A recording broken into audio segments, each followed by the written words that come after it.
So we all know the obvious signs of cheating. Nice little angle for myself there now, Gary. Obviously, we all know that that is wrong and that is blatant cheating.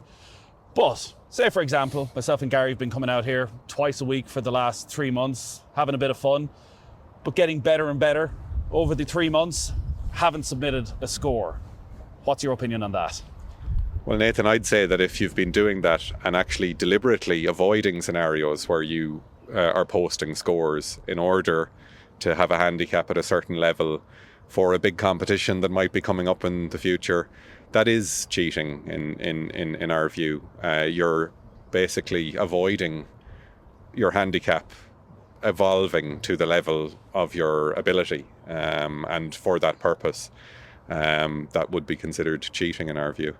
So coming out for a fun round, not submitting a score, just fine, throwing down a couple of balls. But if you're over several months hoping to get better without submitting a score, really for your own integrity, the integrity of the competition, it's not on. Yeah, for the integrity of the system and fairness for the players. If you're using the handicap system to deliberately manipulate your handicap, that is either upwards or downwards, that's cheating. And sitting in a bar creating a scorecard is also cheating.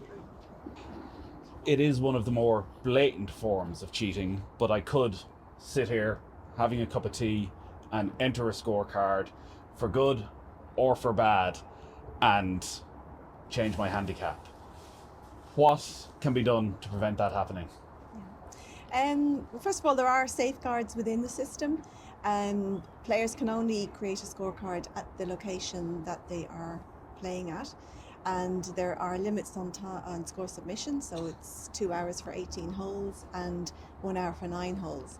But if you were to do that, the Handicap Committee has access to reports on our handicapping platform where they can look into your digital footprints. They can see when players created a scorecard, when they submitted the scorecard, and if they feel that the time spent on the round itself is not kind of commensurate with the time that it's needed to play the course, they can investigate the matter.